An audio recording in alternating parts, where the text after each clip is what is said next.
3000 ایسی عورتیں لائی گئی، ان کی گود سے وہ دودھ پیتے ہوئے بچے چھین لیے گئے اور پھر ان بچوں کا قیمہ بنا دیا گیا۔ ایک ملک کا نام سنا ہوگا آپ نے، اندلس، اسپین بھی کہا جاتا ہے اس ملک کو۔ وہ یہ ملک ہے جس میں مسلمانوں نے 800 سال تک حکومت کی تھی۔ کتنے سال تک؟ 800 سال تک حکومت کرتے رہے مسلمان۔ یہ وہ سرزمین تھی جس کے کونے کونے سے اللہ اکبر کی صدائیں آتی تھی، مگر جب مسلمانوں میں تفرقے بازی پیدا ہوئی، مسلمانوں میں نئے اتفاقی پیدا ہوئی، جب مسلمانوں نے مسجدوں کے راستے کھلا دیے، جب مسلمانوں نے اپنی خانقاہیں کو پیٹھ دکھائی، جب مسلمانوں نے اپنے مدرسوں سے منہ موڑا، انجام کیا ہوا معلوم ہے آپ کو؟ آج جا کر کے تلاش کرو اسپین کی سرزمین پر، شاید تمہیں کہیں کوئی اللہ کا نام لینے والا مل جائے۔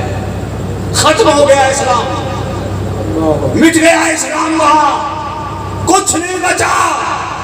گوگل کر کے دیکھنا، مسلمانوں کی سب سے بڑی مسجد وہیں پر ہے، اسی ملک اندلس میں، جسے مسجد قرطبہ کہا جاتا ہے۔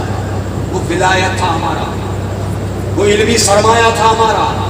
پوری دنیا کے تشنگان علوم، علم حاصل کرنے والے لوگ کھچ کھچ کے وہیں جاتے تھے۔ پوری دنیا کے دقاق علماء، محققین کی جماعت وہیں پر رہ کر قرآن و حدیث سے فلکیات، فلسفیات، حکمت، فلسفہ، سائنس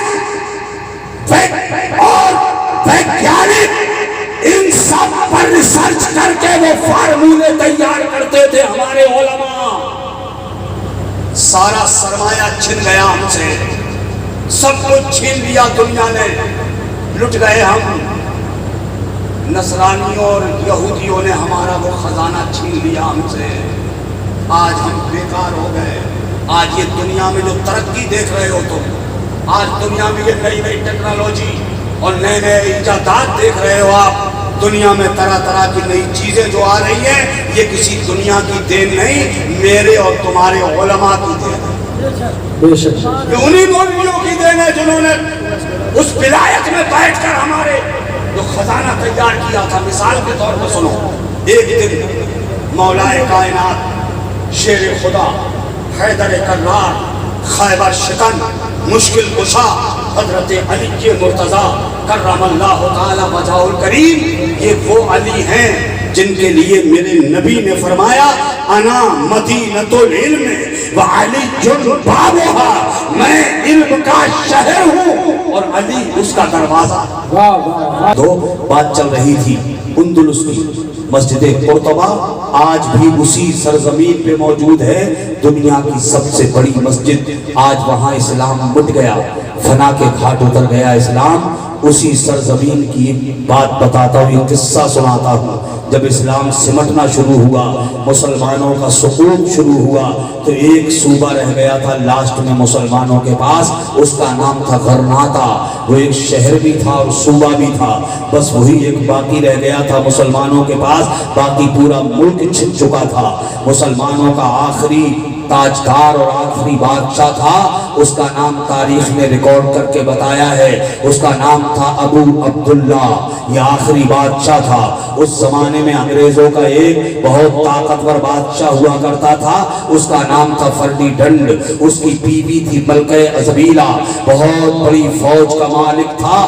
اس نے آ کر غرناطے کے دروازوں پر اپنی فوجوں کے ڈیرے ڈال دیے، محاصرہ کر لیا شہر غرناطہ کا، چاروں طرف سے حملے جب شروع کیے، ابو عبداللہ سمجھ گیا کہ میں اس کی طاقت کا جواب نہیں دے سکوں گا، میں اس کا مقابلہ نہیں کر سکوں گا۔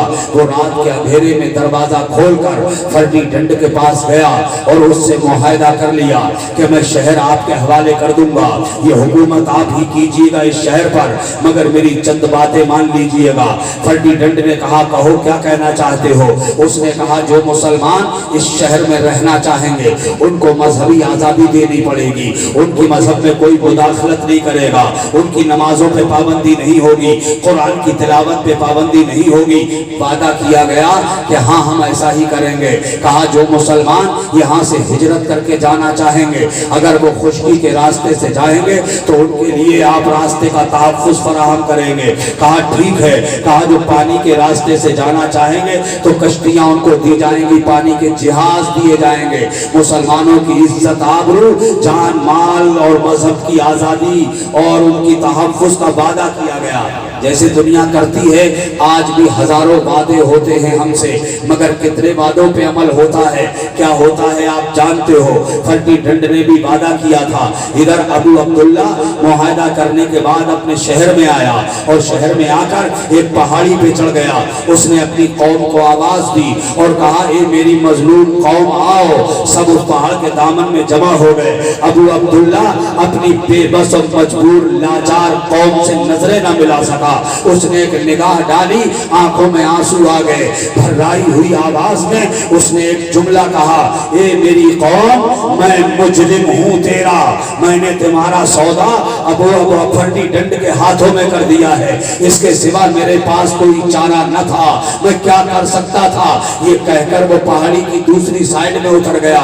آج تک تاریخ ڈھونڈتی ہے کہ ابو عبداللہ کہاں چلا گیا، وہ غائب ہو گیا، آج تک اسے کوئی دیکھ نہ سکا۔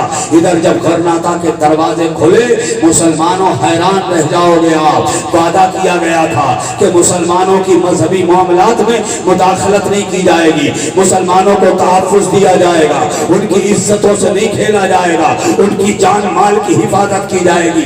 مگر معلوم ہے آپ کو کیا کیا گیا تھا؟ جب فرٹیڈنڈ کی فوجیں اپنے گھوڑوں کے ٹاپوں سے گلیوں کو رونتے پھر رہے تھے اور پھر جب وہ شہر پہ قابض ہو گئے تو ساری مسجدوں، سارے مسلمانوں کی گھروں کی تلاشی لی گئی۔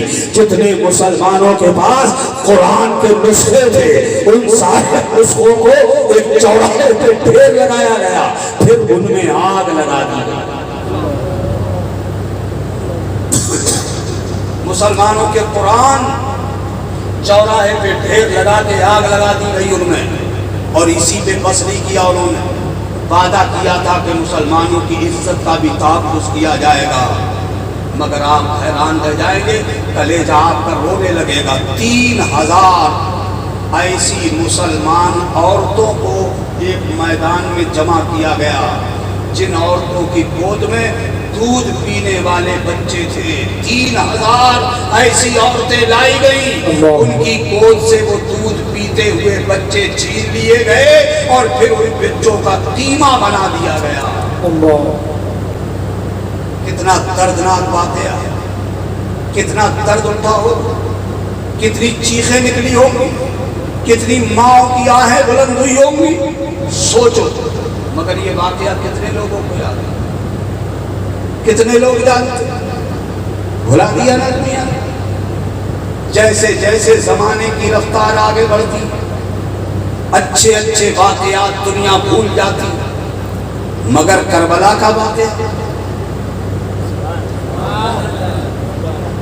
1385 سال گزرنے کے بعد آج تک ایسا ہی تازہ ہے جیسے یہ کل کی بات ہے۔ بالکل ایسے ہی تازہ ہے نا؟ کیوں؟ سارے واقعات بھول گئی دنیا، مگر کربلا کا واقعہ نہیں بھولی۔ اس کی وجہ کیا ہے؟ تو وجہ یہ ہے دوستو، جب کوئی واقعہ کسی حکومت کے حصول کے لیے ہوتا ہے، اقتدار کے لیے ہوتا ہے، حکومت حاصل کرنے کے لیے ہوتا ہے، انسانوں کی لاشوں پر حکومت کی کرسی رکھ کر حکومت کرنے کے لیے ہوتا ہے، تو جیسے جیسے زمانہ آگے بڑھتا جاتا ہے دنیا اسے بھولتی چلی جاتی ہے، مگر جب کوئی واقعہ کسی نظام کو زندگی دینے کے لیے ہوتا ہے، کسی قانون کو بچانے کے لیے ہوتا ہے، کسی نظام کو حیات نو دینے کے لیے ہوتا ہے، تو جب تک وہ قانون زندہ رہتا ہے، وہ نظام زندہ رہتا ہے، وہ واقعہ زندہ، وہ نظام زندہ رہتا ہے، وہ جس کی حیات بچائی جاتی ہے اگر وہ چیز زندہ رہتی ہے تب تک وہ واقعہ زندہ رہتا ہے۔ کربلا کا واقعہ حکومت کے لیے نہیں تھا، اقتدار کے لیے نہیں تھا، کرسی کے لیے نہیں تھا، قانون اسلام کو بچانے کے لیے تھا، اذانوں کو بچانے کے لیے تھا، عظمت اسلام کو بچانے کے لیے تھا، مسجدوں کو بچانے کے لیے تھا۔ تو جب تک اسلام زندہ رہے گا اس وقت تک کربلا کا واقعہ زندہ رہے گا۔ واہ واہ، نعرہ تکبیر، نعرہ رسالت، مسلک اعلی حضرت، فیضان اعلی حضرت، عرس خورشیدی، نعرہ حیدری، زندہ باد زندہ باد۔ جب تک اذانیں زندہ رہیں گی میرے حسین زندہ رہیں گے، واہ واہ، زندہ باد۔ جب تک قرآن زندہ رہے گا میرے حسین زندہ رہے گا۔ انشاءاللہ۔